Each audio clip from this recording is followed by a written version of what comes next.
Eu descobri que não era bem-vinda na formatura do meu próprio filho quando ouvi minha nora dizer para a mãe dela, bem alto na porta da sala: "Você não merece estar aqui." Ela não estava falando comigo. Estava falando da sogra dela, de mim. E o pior, meu filho estava ao lado dela e não disse uma palavra. Apenas abaixou a cabeça e entrou no carro. Naquele dia, eu ainda não sabia o preço que todos iriam pagar por aquela decisão. Meu nome é Marisa, tenho 54 anos e passei a vida inteira acreditando que ser mãe era sinônimo de doar tudo: tempo, energia, dinheiro, sonhos. Eu acreditava nisso de verdade. Criei meu filho, o Lucas, sozinha desde os 7 anos dele. O pai foi embora, sumiu no mundo, nunca mais deu notícia. Eu era vendedora numa loja de roupas no centro da cidade. Acordava às 5 da manhã, deixava o Lucas na casa da minha mãe, pegava 2 ônibus, trabalhava o dia inteiro em pé, voltava à noite exausta, mas nunca faltou nada para ele. Nunca. Material escolar sempre completo. Roupa limpa, comida na mesa, mesada para ele sair com os amigos. Eu me virava, fazia bico aos sábados, vendia bijuteria, fazia bolos por encomenda, o que aparecesse, porque eu queria que ele tivesse uma vida melhor que a minha. Queria que ele estudasse, que se formasse, que fosse alguém, e ele foi. Passou em engenharia numa faculdade particular boa. Eu paguei, com sacrifício, com aperto, mas paguei. Trabalhei dobrado, peguei empréstimo, mas paguei cada mensalidade em dia. O Lucas sempre foi um menino bom, tranquilo, educado, obediente. Não me dava trabalho. Estudava, ajudava em casa, me respeitava, cresceu, se formou, conseguiu um emprego excelente numa empresa multinacional. Eu fiquei tão orgulhosa. Lembro do dia da formatura dele, há 6 anos. Eu estava na primeira fileira, chorando feito boba, vendo meu filho receber o diploma. Ele me agradeceu no discurso. Disse que nada teria sido possível sem mim, que eu era a melhor mãe do mundo. E eu acreditei. 2 anos depois, ele conheceu a Bruna. Bonita, formada em administração, de família bem de vida. O pai dela tinha uma concessionária de carros importados. A mãe era dentista. Eles moravam num condomínio fechado, daqueles com portaria, piscina, salão de festas. Outro mundo. Quando o Lucas me apresentou a Bruna, eu fiquei feliz. Ela era educada, simpática, sorria bastante. Eu pensei: que bom, meu filho encontrou alguém legal, alguém que vai fazer ele feliz. Mas logo nos primeiros meses eu comecei a notar umas coisas, pequenas, sutis. A Bruna sempre tinha um comentário sobre a minha casa. Ai, Marisa, você não cansa de subir essa escada todo dia? Eu morava num apartamento no 2º andar, sem elevador. Ou então, nossa, que calor aqui, né? Você nunca pensou em colocar ar-condicionado? Ela falava sorrindo, como se fosse preocupação. Mas o tom era outro. Era desprezo disfarçado de gentileza. Eu deixava pra lá, pensava. Ela é nova. Foi criada com mais conforto. É normal achar tudo diferente, mas com o tempo, os comentários ficaram mais diretos. Ela começou a sugerir que eu mudasse de roupa quando ia visitá-los. Dizia que certas cores não me caíam bem, que eu deveria pentear o cabelo de outro jeito, que eu parecia mais velha do que era. E o Lucas nunca falava nada, apenas sorria sem graça e mudava de assunto. Se essa história está tocando você de alguma forma, deixa nos comentários. Às vezes a gente precisa saber que não está sozinha. Eles casaram em junho de 2020. Casamento grande, em buffet chique, mais de 200 convidados. Eu ajudei com o que pude. Não tinha dinheiro para pagar a festa, óbvio, mas dei uma quantia boa de presente. Juntei durante meses e no dia eu estava lá, vestida com o melhor que eu tinha, feliz por ver meu filho se casar. Mas durante a festa, eu me senti invisível. A Bruna mal olhou para mim. Passou o tempo todo com a família dela, com as amigas. Na hora das fotos, ela me chamou para uma só, uma. E mesmo assim, me colocou na ponta, quase fora do enquadramento. Depois do casamento, eles foram morar num apartamento que os pais da Bruna deram de presente. 3 quartos, em bairro nobre, todo mobiliado. Eu visitava de vez em quando, sempre avisando antes, sempre levando alguma coisa, um bolo, uma torta, um doce. Mas as visitas eram rápidas. A Bruna sempre tinha algum compromisso. Ai, Marisa, que pena, a gente ia sair agora. Ou, hoje não dá, a gente tem visita. Eu ia embora, magoada, mas não falava nada. O Lucas começou a me ligar menos. Antes, ele ligava todo dia. Depois do casamento, passou a ser uma vez por semana. Depois, de 15 em 15 dias. Eu ligava, Ele atendia correndo, dizia que estava ocupado, que ligava depois. E não ligava. Eu tentava marcar almoço, jantar, café. Ele sempre tinha desculpa. Trabalho, compromisso, viagem, cansaço. Eu sentia que estava perdendo meu filho, mas não sabia o que fazer. Tentei conversar com ele algumas vezes. Lucas, a gente não se vê mais, filho. Você tá bem? Tá tudo certo? Ele dizia que sim, que estava tudo ótimo, só corrido. E eu acreditava, ou fingia acreditar. 1 ano e meio depois do casamento, a Bruna engravidou. Eu fiquei radiante. Ia ser avó. Meu primeiro neto. Ofereci ajuda para tudo. Disse que podia cuidar do bebê quando nascesse. Que podia ir lá todo dia se precisassem. A Bruna sorriu e disse: não precisa, Marisa. Minha mãe já vai ficar comigo os primeiros meses. E depois a gente vai contratar uma babá. Senti uma pontada no peito. Mas engoli, pensei. Ela quer a mãe por perto, é natural. O bebê nasceu em fevereiro. Um menino lindo, saudável. O Miguel. Eu fui visitá-los na maternidade. Levei um presente. Fiquei emocionada. Segurei meu neto no colo, chorei de alegria. Mas a visita durou 20 minutos. A Bruna disse que estava cansada, que o médico recomendou repouso, que era melhor eu ir embora. Eu fui. Nos meses seguintes, eu via meu neto de longe, pelo celular, nas videochamadas que o Lucas fazia. Às vezes, quando eu insistia muito, eles deixavam eu ir lá aos domingos, mas sempre com hora marcada. Eu chegava, ficava 1 hora, 2 no máximo, e ia embora. A mãe da Bruna, a Sílvia, estava sempre lá. Ela morava pertinho, passava o dia inteiro com eles, ajudava em tudo. E eu era visita. Visita controlada, com hora para chegar e hora para sair. Isso já aconteceu com você? Conta nos comentários. Teve um dia, num domingo de manhã, que eu resolvi fazer uma surpresa. Fiz um bolo de cenoura que o Lucas sempre amou e fui até o apartamento dele sem avisar. Toquei a campainha. A Bruna abriu a porta de pijama com cara de sono e ficou me olhando sem entender. Marisa, o que você está fazendo aqui? Trouxe um bolo pro Lucas, eu disse sorrindo. Ela não sorriu de volta. Ele está dormindo e a gente não recebe visita sem avisar antes. E fechou a porta na minha cara, literalmente. Fiquei parada ali, no corredor, segurando o bolo, sentindo as lágrimas queimarem nos olhos. Mas não chorei, não ia dar esse gosto para ninguém. Voltei para casa com o bolo na mão, com a humilhação na garganta, e pela primeira vez eu pensei, o que eu fiz de errado? Liguei pro Lucas no dia seguinte. Ele atendeu meio sem jeito. Mãe, desculpa o que aconteceu ontem, mas é que a Bruna tem razão. A gente precisa de organização. Tem o bebê, tem a rotina. Não dá para receber gente assim de surpresa. Gente, eu perguntei. Eu sou gente, Lucas. Eu sou sua mãe. Não é isso, mãe. Você sabe que não é, mas a gente tem regras aqui em casa. E a Bruna não gosta de bagunça. Eu desliguei. Não tinha mais nada só a dizer. Os meses foram passando. Eu continuava tentando. Ligava, mandava mensagem, perguntava do Miguel, oferecia ajuda, mas as respostas eram curtas, frias, protocolares. Tá tudo bem, mãe, ele tá crescendo, depois a gente se fala. E nunca falava. Teve um aniversário do Miguel. O primeiro, festa em buffet, decoração cara, tema de safari. Eu fui. Óbvio, levei um presente que eu escolhi com carinho, um ursinho de pelúcia grande, macio. Cheguei na festa, cumprimentei todo mundo, procurei um lugar para sentar. A mesa principal estava cheia. A família da Bruna, os amigos dela, o pessoal do trabalho do Lucas. Eu sentei numa mesa no canto, sozinha. Ninguém veio falar comigo. Ninguém me incluiu em nada. Na hora do parabéns, eu fiquei lá atrás de todo mundo, vendo de longe. Na hora das fotos, ninguém me chamou. Eu fiquei ali, invisível, segurando o copo de refrigerante, tentando sorrir. Foi quando eu ouvi a Sílvia, a mãe da Bruna, comentando alto com uma amiga perto de mim. Graças a Deus a Bruna tem a gente, né? Imagina se dependesse da outra avó. Aquela ali não tem estrutura nenhuma para ajudar com nada. Eu fingi que não ouvi, mas ouvi cada palavra. Fui embora antes do fim da festa. Ninguém notou. Depois disso eu comecei a me afastar. Não por orgulho, por cansaço. Cansaço de tentar, de insistir, de implorar por um espaço que ninguém queria me dar. Parei de ligar todo dia. Parei de mandar mensagem o tempo todo. Parei de oferecer ajuda. Esperei que eles me procurassem. E sabe o que aconteceu? Nada. Ninguém ligou. Ninguém perguntou se eu estava bem. Ninguém sentiu minha falta. Foi aí que eu entendi. Eu não era importante. Eu era conveniente. E quando deixei de ser conveniente,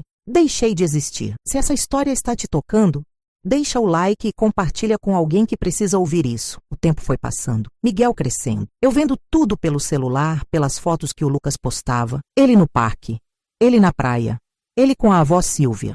Sempre com ela. Nunca comigo. Eu não era convidada para nada. Nem para um passeio, nem para um almoço, nem para uma tarde simples. Teve um dia das mães que eu passei sozinha.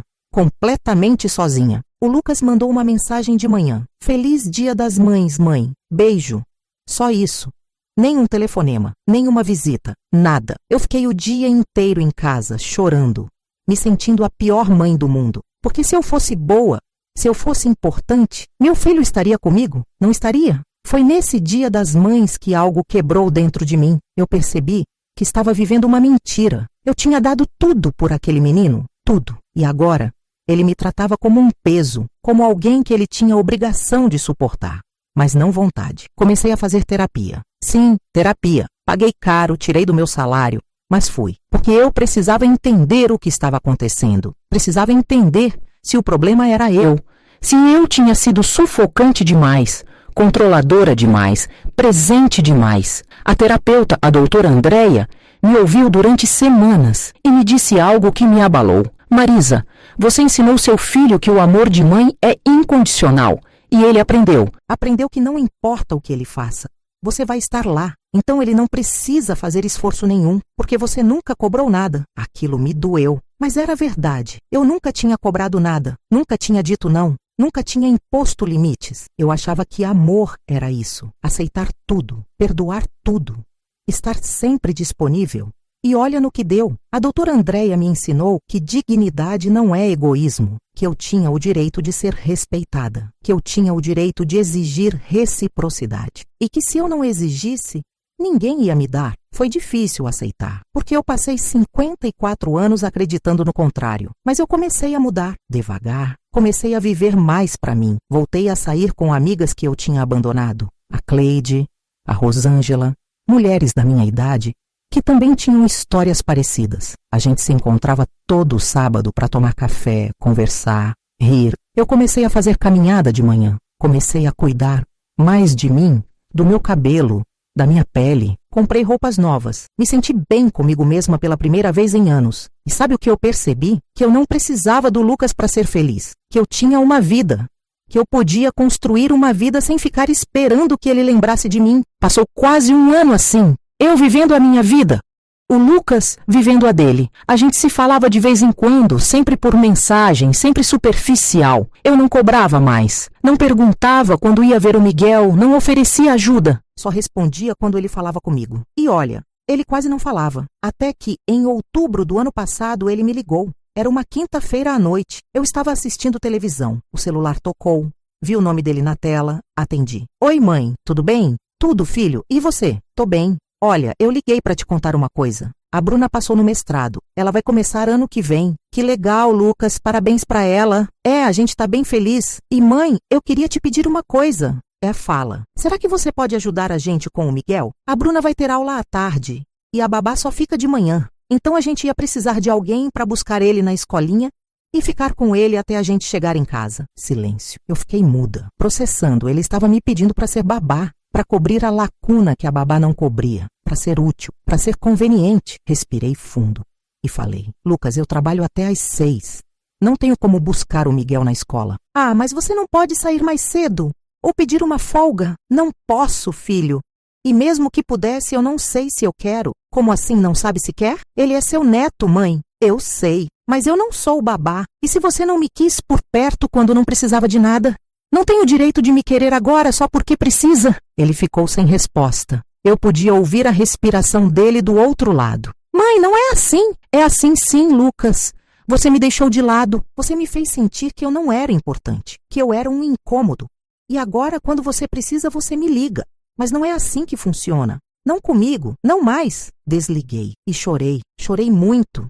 Mas não voltei atrás. 2 dias depois, a Bruna me mandou uma mensagem longa, dizendo que eu estava sendo egoísta, que a avó de verdade ajuda, que eu estava decepcionando o Lucas, que eu estava magoando o Miguel. Eu não respondi, apenas bloqueei o número dela. O Lucas me ligou de novo, dias depois. Tentou argumentar, disse que eu estava exagerando, que eles nunca tinham me desprezado, que era tudo impressão minha, que eu estava sendo dramática. Eu ouvi tudo e respondi: Lucas, eu não estou brava, não estou magoada, estou apenas cansada. Cansada de implorar por um lugar na sua vida. E eu decidi que não vou mais fazer isso. Se você quiser me ter por perto, você sabe onde eu moro. Você sabe meu telefone. Mas não vai ser do jeito que vocês querem. Vai ser do jeito que a gente construir juntos. Com respeito, com reciprocidade. Ou não vai ser. E foi nesse momento que tudo começou a mudar de verdade. O Lucas ficou semanas sem falar comigo. Eu sabia que ele estava com raiva, que ele achava que eu estava sendo injusta, mas eu não voltei atrás. Eu continuei vivendo minha vida, trabalhando, saindo com as amigas, cuidando de mim. E sabe o que aconteceu? Eu me senti livre. Pela primeira vez em anos eu não estava esperando nada de ninguém. Não estava ansiosa pelo telefone. Não estava triste por não ser chamada. Eu estava em paz. Em novembro, teve a formatura do Lucas. Ele tinha feito uma pós-graduação. Tinha terminado e ia ter cerimônia de colação de grau. Eu soube por acaso, por uma prima distante que viu no Facebook. Ele não me convidou, não me avisou. Nada. Eu fiquei magoada? Fiquei, mas não fui atrás. Não liguei perguntando, não mandei mensagem cobrando. Apenas deixei pra lá. No dia da formatura, uma sexta-feira à noite, eu estava em casa. Tinha acabado de jantar, estava descansando e o celular tocou. Era a Cleide. Marisa, você viu o que a Bruna postou no Instagram? Não, eu nem tenho Instagram. Pois eu vi. E você precisa ver isso. Ela me mandou um print. Era uma foto da família toda. O Lucas de beca, a Bruna ao lado dele, linda, produzida, o Miguel no colo dela, os pais da Bruna, os amigos. E uma legenda: hoje meu marido se formou. Estou tão orgulhosa. Obrigada a todos que sempre estiveram ao nosso lado, nos apoiando, nos incentivando. Vocês são nossa família de verdade. Família de verdade. Eu não estava lá. Eu que paguei a faculdade dele. Eu que me matei de trabalhar para ele ter um diploma. Eu não estava lá. E pior, eu não era família de verdade. Foi aí que eu tomei uma decisão que mudaria tudo. Eu não ia mais aceitar migalhas. Não ia mais aceitar ser lembrada só quando conveniente. Eu ia me afastar de vez. E foi exatamente isso que eu fiz. Bloqueei o Lucas no WhatsApp. Bloqueei a Bruna. Bloqueei os pais dela. Apaguei tudo. E decidi que ia viver como se eles não existissem. Parece radical? Talvez seja. Mas eu precisava disso. Precisava me proteger. Precisava impor um limite que ninguém mais ia cruzar. As semanas foram passando. Ninguém me procurou. Ninguém percebeu. Ou percebeu e não se importou. Dezembro chegou. Natal chegando. Eu já tinha me preparado emocionalmente. Ia passar o Natal com as minhas amigas, no almoço que a gente combinou. Não ia ficar em casa, sozinha, chorando. Mas 3 dias antes do Natal, a campainha da minha casa tocou. Era noite. Quase 9 horas. Eu fui atender. Era o Lucas. Sozinho. Sem a Bruna, sem o Miguel. Ele estava com uma cara péssima. Olhos vermelhos, barba por fazer, roupa amassada. Mãe, eu posso entrar? Eu deixei. Ele entrou, sentou no sofá. Ficou em silêncio por um tempo. Eu não disse nada.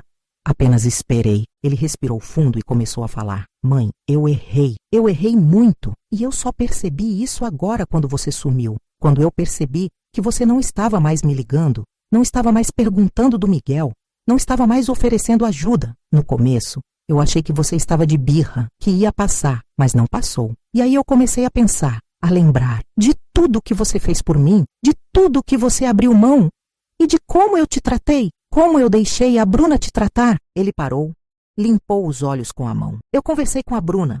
Falei que a gente tinha sido injusto com você, que a gente tinha te deixado de lado. E sabe o que ela disse? Que você nunca tinha reclamado, que se você não reclamou, é porque estava tudo bem. E foi aí que eu entendi. Ela não te conhece, mãe. Ela não sabe quem você é. E eu deixei isso acontecer. Eu deixei que ela te tratasse como se você fosse qualquer pessoa. E eu fui pior ainda, porque eu te conheço. Eu sei tudo o que você fez. E mesmo assim, eu te ignorei. Eu senti um nó na garganta. Mas não chorei, não ia chorar. E o que você quer agora, Lucas? Eu quero consertar, mãe. Eu quero que você volte para minha vida, para a vida do Miguel. Eu quero que a gente seja família de novo. Eu olhei para ele, para o meu filho, para o homem que eu criei e falei, devagar escolhendo cada palavra. Lucas, eu nunca saí da sua vida. Você me tirou. Você escolheu me deixar de lado. E agora você quer que eu volte porque você percebeu que errou? E o que me garante que você não vai errar de novo? Que daqui 6 meses, quando tudo estiver bem, Você não vai me esquecer outra vez? Ele balançou a cabeça. Eu juro que não, mãe. Eu juro. Jura? Lucas, eu não quero juras. Eu quero atitudes.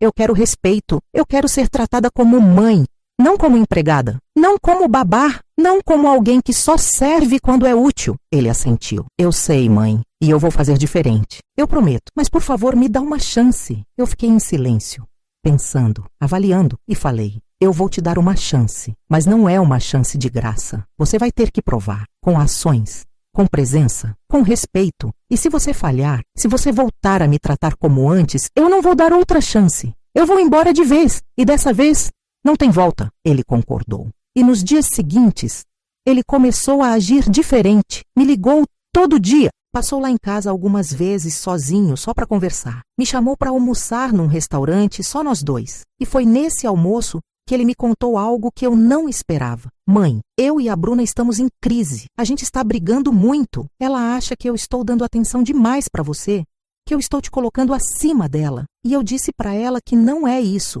que eu só estou tentando corrigir um erro que eu cometi e que ela também cometeu. Eu ouvi, mas não comentei. Não era minha briga. E o que você vai fazer? Eu não sei, mãe. Eu amo a Bruna, mas eu não posso viver com alguém que não respeita você, que não respeita minha família. Fiquei pensando nisso e percebi que talvez pela primeira vez o Lucas estava aprendendo o que significa ter limites, o que significa escolher e que às vezes as escolhas são difíceis. O Natal chegou e pela primeira vez em 2 anos o Lucas me chamou para passar com eles, mas eu recusei. Não, filho. Esse ano eu já combinei com as minhas amigas. Mas obrigada pelo convite. Ele ficou surpreso. Acho que esperava que eu fosse cair de felicidade, que eu fosse aceitar na hora, mas eu não aceitei, porque eu tinha outros compromissos, outros afetos, e eu não ia mais abrir mão da minha vida por ninguém. Passei o Natal com a Cleide, a Rosângela e mais 3 amigas. Foi maravilhoso. A gente comeu, bebeu, riu, conversou. Eu me senti acolhida, querida, respeitada. E quando cheguei em casa naquela noite, eu olhei no espelho e me reconheci. Eu era eu de novo. Não a mãe que se anula, não a avó que implora por atenção, mas a Marisa, mulher, forte, digna. Depois do Natal, o Lucas continuou me procurando. Levou o Miguel para passar a tarde comigo algumas vezes. Sem a Bruna, só nós 3. E foi bom. O Miguel é um menino doce, esperto, carinhoso. Ele me chamava de vovó, me abraçava, me pedia colo. E eu sentia que estava construindo algo novo com ele. Algo que não tinha antes. Mas a Bruna continuava distante. Ela não ia nas visitas. Não falava comigo. E eu não me importava. Eu tinha entendido que eu não precisava da aprovação dela, que eu não precisava que ela gostasse de mim, eu só precisava que ela me respeitasse. E se ela não respeitava, o problema era dela, não meu. Em fevereiro, o Lucas me ligou num sábado de manhã. A voz estava estranha, tensa. Mãe, eu preciso conversar com você. Posso ir aí? Pode, filho. Ele chegou meia hora depois. Entrou, sentou, ficou mexendo nas mãos, nervoso. Mãe, eu e a Bruna terminamos. Eu não sabia o que dizer. Fiquei em silêncio. Ele continuou. A gente tentou muito, mas não deu. Ela não aceita que eu tenha me reaproximado de você. Ela acha que você está me manipulando, que você está me afastando dela. E eu tentei explicar, tentei mostrar que não é isso, mas ela não escuta. E eu não posso viver assim. Não posso viver escolhendo entre a minha mãe e a minha esposa. Então eu escolhi. Senti um aperto no peito. Lucas, eu não quero que você termine o casamento por minha causa. Não é por sua causa, mãe. É por causa de mim, porque eu percebi que eu casei com uma mulher que não me respeita, que não respeita minhas escolhas, que não respeita minha família. E eu não posso viver assim. Eu abracei meu filho e pela primeira vez em muito tempo, senti que ele estava me enxergando de verdade, me vendo, me respeitando. Os meses seguintes foram difíceis. O Lucas se separou. Foi morar num apartamento menor, sozinho. O Miguel ficou com a Bruna, mas ele tinha direito a visitas. E toda vez que o Miguel estava com ele me chamava. A gente passeava junto, almoçava junto, brincava junto. E eu fui construindo uma relação com meu neto. Uma relação de verdade, baseada em presença, em afeto, em tempo. A Bruna tentou dificultar. Inventava desculpas, cancelava visitas. Colocava o Miguel contra o Lucas, mas o Lucas não desistiu. Ele lutou na justiça, garantiu os direitos dele e, aos poucos, As coisas foram se ajeitando. E sabe o que eu aprendi com tudo isso? Que amor não é sacrifício sem fim, que amor não é se anular, que ser mãe não é desaparecer, não é aceitar qualquer coisa, que dignidade não é egoísmo, que colocar limites não é falta de amor e que às vezes a maior prova de amor que podemos dar é ensinar as pessoas a nos valorizar, a nos respeitar, a nos enxergar. Hoje eu tenho 55 anos. 2 anos se passaram desde aquela frase que mudou tudo. Você não merece estar aqui. E sabe de uma coisa? Ela tinha razão. Eu não merecia estar ali, naquele lugar, naquela relação, onde eu era invisível, onde eu não importava. Mas hoje, eu sei onde eu mereço estar. Eu mereço estar em lugares onde eu sou respeitada, onde eu sou valorizada, onde eu sou vista. O Lucas hoje é um pai presente, um filho presente. Não perfeito, mas presente. Ele ainda escorrega às vezes, ainda esquece de ligar, ainda some. Mas quando isso acontece, eu chamo a atenção. Eu não deixo passar. E ele corrige, ele aprende, ele melhora. O Miguel está com 4 anos agora. Me conhece, me ama, me procura. E eu sei que quando ele crescer, ele vai lembrar de mim, não como a avó que não estava lá, mas como a avó que estava. De verdade, eu continuo trabalhando, continuo saindo com as minhas amigas, continuo vivendo minha vida. Uma vida que não gira em torno de ninguém, uma vida que é minha e só minha. Tem gente que me critica, diz que eu fui dura demais com o Lucas, que eu deveria ter perdoado mais rápido, que mãe perdoa tudo. Mas eu não concordo. Mãe não é capacho. Mãe não é mártir. Mãe é ser humano, que merece respeito, amor, reciprocidade. E se eu não tivesse colocado limite, se eu não tivesse imposto respeito, nada teria mudado. O Lucas continuaria me tratando como lixo e eu continuaria aceitando. Às vezes eu penso no que teria acontecido se eu não tivesse reagido. Se eu tivesse continuado aceitando tudo, engolindo tudo, me anulando, talvez eu estivesse hoje cuidando do Miguel de graça, sendo babá não remunerada, sendo útil, mas infeliz, invisível, sem dignidade. Então não, eu não me arrependo, eu me orgulho de ter tido coragem. Coragem de me impor, coragem de dizer não, coragem de me escolher. E se você está passando por algo parecido, se você está sendo tratada como eu fui, eu quero te dizer uma coisa. Você merece respeito, você merece ser vista, você merece ser amada de verdade.